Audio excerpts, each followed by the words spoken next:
खबर लोकसभा चुनाव को लेकर समाजवादी पार्टी की है। लोकसभा चुनाव के चलते पिछले एक दशक से केंद्र की सत्ता पर काबिज भारतीय जनता पार्टी को चुनौती देने के लिए इंडिया गठबंधन टिकट के मामले में फूंक फूंक कर कदम रख रहा है। फिलहाल अधिकांश तस्वीर साफ हो चुकी है। चुनाव की घोषणा हो जाने के बाद से ही इंडिया गठबंधन के नेताओं ने अपने अपने पत्तों को खोलना शुरू कर दिया है। उत्तर प्रदेश को छोड़कर यदि मध्य प्रदेश की बात करें तो खजुराहो संसदीय क्षेत्र इंडिया गठबंधन के लिए प्रतिष्ठा का प्रश्न बन गया है और यही वजह है कि गठबंधन को अपने प्रत्याशी को चुनने के लिए तमाम कसौटी कसनी पड़ रही है।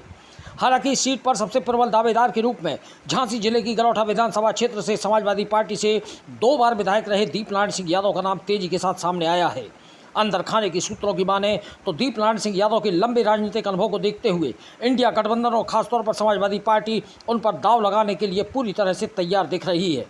यहाँ यह बताना भी समीचीन होगा कि दीपनारायण सिंह यादव समाजवादी पार्टी के कद्दावर नेताओं में माने जाते हैं। अपने राजनीतिक तथा सामाजिक कार्यों के साथ साथ जनसेवा के कार्यों के कारण ही पार्टी की प्राथमिकताओं की सूची में हमेशा उनका नाम आगे रहा है। यही वजह थी कि पार्टी ने उन्हें लगातार गरौठा विधानसभा क्षेत्र से प्रत्याशी बनाया और उन्होंने 2 बार जीत का परचम भी फहराया। समाजवादी पार्टी में दीपनारायण सिंह यादव के कद को इस दृष्टि से भी आंका जा सकता है कि उन्हें लोहिया वानी के राष्ट्रीय अध्यक्ष जैसे महत्वपूर्ण पद की जिम्मेदारी भी दी जा चुकी है। छात्र जीवन से ही राजनीति में आए दीपनारायण सिंह यादव अखिलेश यादव के बेहद पसंदीदा नेताओं में माने जाते हैं। बुंदेलखंड के सबसे बड़े बुंदेलखंड महाविद्यालय छात्र संघ के चुनाव में पहली बार लड़ने के बाद जीत हासिल करने वाले अध्यक्ष बनकर उन्होंने राजनीतिक कुशलता का परिचय दिया था।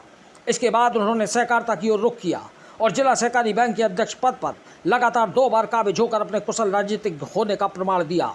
अपनी राजनीतिक कुशलता के चलते उन्होंने उत्तर प्रदेश के साथ साथ मध्य प्रदेश में भी राजनीति में दमदारी के साथ प्रवेश किया। झांसी जिले की सीमा से लगे निवाड़ी विधानसभा क्षेत्र से उनकी धर्मपत्नी श्रीमती मीरा दीपक यादव भी विधायक का चुनाव जीत चुकी हैं। जाहिर है कि ऐसे में तमाम दावेदारों के सामने दीपनारायण सिंह यादव का पलड़ा टिकट के मामले में भारी लग रहा है।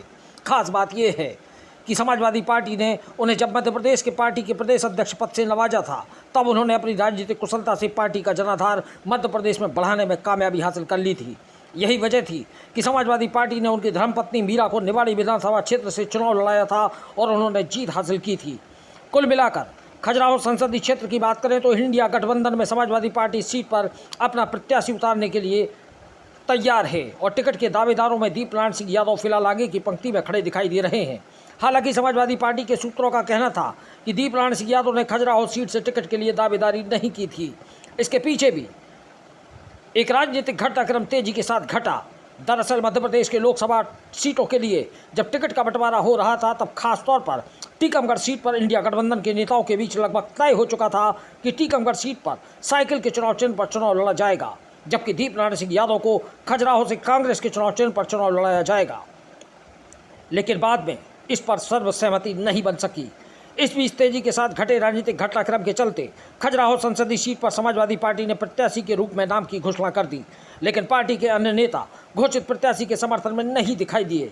इसके बाद समाजवादी पार्टी ने तेजी से पब्लिक फीडबैक लेना शुरू किया, जिसके परिणाम नकारात्मक मिले। इसके बाद आनन फानन में दीपनारायण सिंह यादव को तत्काल लखनऊ तलब कर लिया गया। सपा के अंदर खाने के सूत्रों के अनुसार इसके पीछे की सबसे बड़ी वजह दीपनारायण सिंह यादव को खजुराहो संसदीय सीट से प्रत्याशी के रूप में घोषित करना है।